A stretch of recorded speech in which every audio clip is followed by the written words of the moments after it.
Here's how to make Namoura, also known as Basbousa. I would describe Namoura as an eggless Semolina coconut cake. And it's great to put together at last minute if you have guests, because usually you will have these ingredients in your store cupboard. I'm going to start with 1.5 cups of coarse semolina. The reason why we're using coarse semolina is because you don't want the texture to be too fine. You want it to be a little bit fluffy.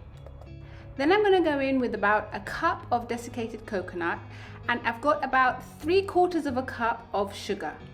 I don't like my cakes super sweet, which is why I'm using less than a cup of sugar.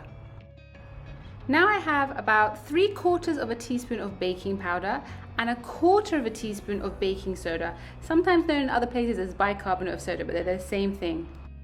And not forgetting a little pinch of salt.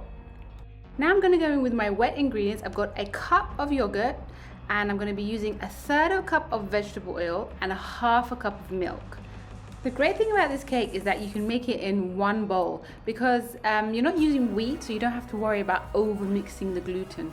So you can just dump everything in one bowl and give it a good mix and it'll be ready. Once you give the cake a good mix, you'll notice that it's not your usual batter that's of dripping consistency. It's actually quite thick. Some people I know like to add a tiny bit of milk just to loosen the batter slightly, but I know other people who also make it like a dough, where they press it down into the cake tin. For me, this is a good consistency, like a thick batter, I describe it. Okay, so I'm going to drizzle a little bit of tahini into the bottom of the cake tin. I've got a 30cm round cake tin here. And make sure you shake your tahini jar really well so it doesn't separate the oil. And yeah, I just use my hand to brush it. I mean, if you have a brush, you can also use that too. Here is the little step that you cannot miss out with Namoura. So once you pour the cake batter into the cake tin, you've got to leave it to sit for about at least half an hour. I've seen some recipes that leave it even longer, for like 2 hours, but I think half an hour is fine.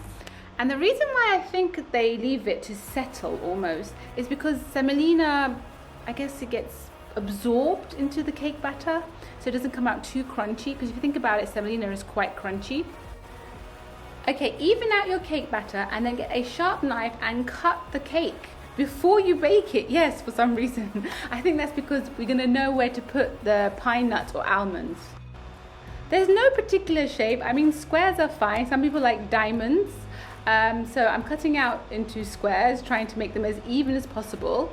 And then I prepared some pine nuts. Some people also like to use almonds, but not whole almonds. If you're going to use almonds, make sure they're peeled and halved. If you're going to peel them, just soak them in some water for like half an hour and they'll be easier to peel. I'm just going to add some little pine nuts into the center of each little Namoura cake slice.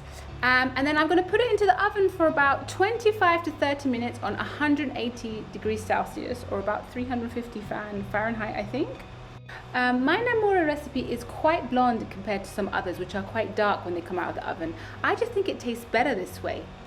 Traditionally, when you take it out of the oven, you will put simple syrup on top, which is made of just sugar, water, and orange blossom water.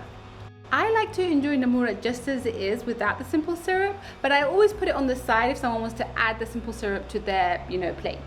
My Namoura recipe is one of the most popular on the blog, and you will find it in my ebook, which has extra tips and strategies to help you become a brilliant cook. Check it out on the blog, and of course more recipes coming your way.